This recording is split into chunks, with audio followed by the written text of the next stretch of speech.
A few years ago, I was invited to go to this prayer event at the Citadel.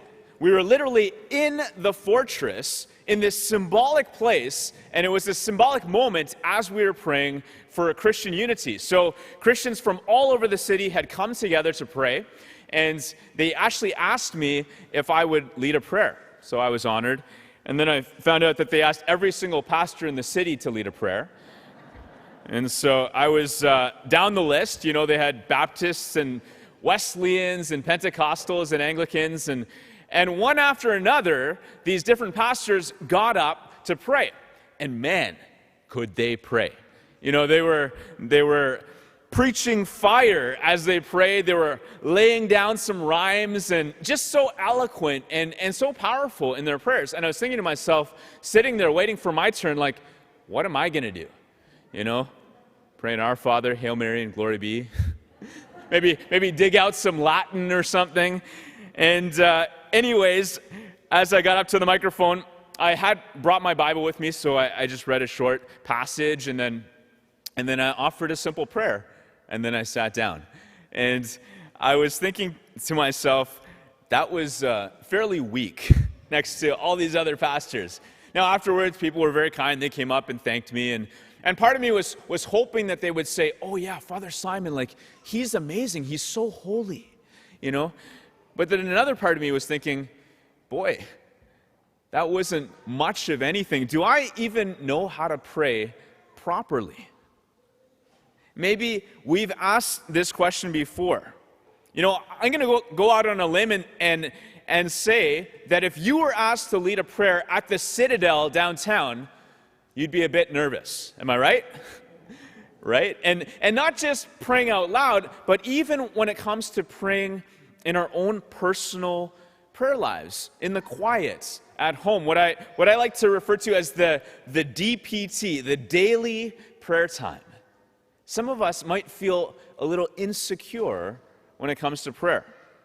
And maybe we've thought things like this, like, I don't know how to pray, or I don't know how to pray properly, or, I'll leave that to others because they're holier than me. So often when I ask people, do you pray? They respond something like this: yeah, I guess I do, but not as much as I should. Or I think the overarching sense of all of this is, I'm not good enough, or my prayer isn't good enough. Can anybody relate to some of those things? Am I the only one here? Okay, there's a few other hands going up. Good. Yeah, and by the way, my hand is up as well, because I feel also this insecurity around prayer. And I've been praying my whole life, and my whole adult life, I've been trying to be very intentional. I've even been taught how to pray, and I still feel like a beginner. And that's why we're spending these next 3 weeks in this series, Up the Mountain, this series on prayer, because I think it's an area for improvement for all of us, including Father Alex. He's not here right now to defend himself, but I see him every day in our chapel at our house taking a nap before Jesus. It's what he normally does. He just changes the location. That's all. We want to go up the mountain. We want to elevate the culture of prayer here at St. Benedict Parish. And if you read the Bible, there's so many stories of people who went up the mountain, including Jesus. He went up the mountain to pray. And so too, we want to grow this culture of prayer. I've been using this definition. A parish is a praying people with a purpose. And we want to focus in on that praying aspect, because nothing else is going to happen if we aren't praying. And the good news is this: prayer can actually do something great for us. It can bring us peace, we can feel connected, and it's a way to talk to God. I love this simple line from St. Teresa of Avila. She lived about 500 years ago. She was a pro in the prayer life, and she just said this: prayer, in my opinion, is nothing else than an intimate sharing between friends, a conversation. So if you're feeling insecure about prayer, that's okay. We're going to talk about it.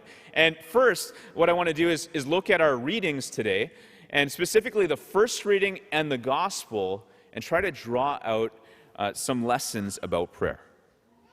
So in our first reading from the Old Testament, 1 Kings 17, the story of Elijah. Here's this prophet who shows up in a town, and at the gate, he meets this widow there, and he asks for some food and something to drink. And the widow is in the process of collecting sticks to build a fire to make her last meal before she and her son starve to death. And Elijah says, "Do not be afraid. Go and do what you're about to do, but first, bring me something to eat.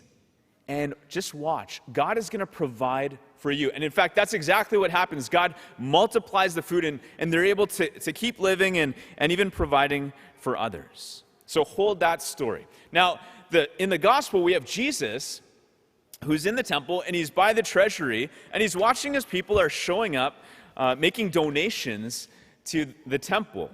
And they've got bags of money, coins, there's all kinds of noise and clanging. And then in the midst of all that, there's this widow who shows up with these 2 coins. Combined, they're worth 1 penny. Next to nothing. And Jesus affirms her. He says, yeah, what she's giving is greater than everyone else because she, out of her poverty, has put in everything she had. So there's a few lessons I think we can learn from these 2 stories. You might have noticed both of them have widows. The widows are the heroes in both stories. And they both have a real awareness of their poverty. Right? These widows, they've made an accounting of what they have. In the one hand, this widow says, "This is all the food I've got left." Or the other, "This is everything in my bank account." 2 coins. They have this awareness of what they have. And secondly, they courageously gave it all away. They give everything away, either to Elijah or to the temple. And finally, God rewards their offering.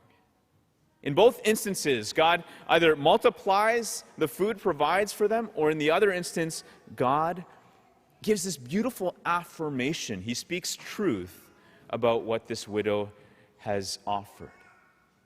And I think we can learn from this about how to pray. So I want to suggest 3 simple steps for how we can pray. And the first is to acknowledge your poverty. Acknowledge your poverty. Now, most of us, I think, we're not materially poor. Perhaps some are. But all of us, in some way, are spiritually poor. What do I mean by that? It means when I make an assessment, when I take an accounting of what I have in terms of my interior resources to go before God, it doesn't add up to much. And, when we're brutally honest and look at ourselves, I'm impatient, I'm selfish, I say things I shouldn't say, I get angry, I stay up too late, whatever. You add that all up and you realize before God, it's not a whole lot that I have to offer.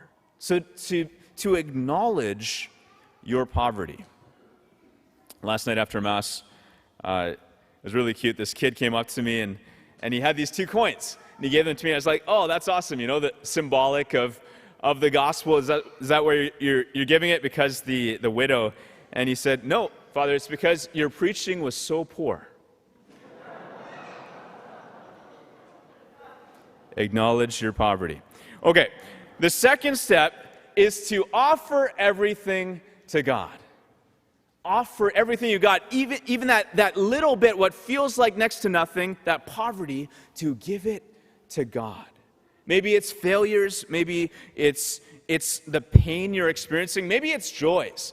I know for myself, when I pray, a lot of my prayer time is complaining. It's sharing with God, "God, this is what's going on. These are some of the hard things in my life." To offer everything. Don't hold anything back. Those widows, they gave it all to God, and so too, we should offer it all to Him, the good and the bad. And the third step is to receive from Him. Now, I'm really good at those first 2 steps. I'm pretty good at making an honest assessment of myself. I'm fairly aware of all the areas of poverty that I have. And I'm not that bad at complaining, right? I'm good at telling God about all the problems. But sometimes I forget this third step, and it's so important, is to then receive. See, there's like a give and take dynamic when we pause to say, okay, God, I want to open myself up to receive from you. What are the good things you want to give me? And maybe your life is just in turmoil, it's crazy, and what you really need is peace. And just like God multiplied that food for the widow, he can multiply peace in your heart.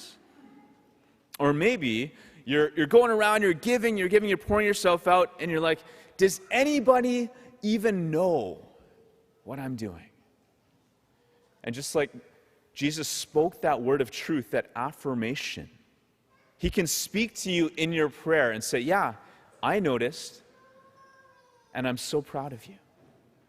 You know, these are things that we can receive from God in prayer. So acknowledge your poverty, offer everything to God, and receive from him. Again, prayer is not something, it's not like a magic formula. You have to do it properly, a certain way. This is the only correct way. But just drawing from our readings, I think this is a way that we can get real in prayer and spend a few minutes really entering into this. And you can personalize this little process for yourself.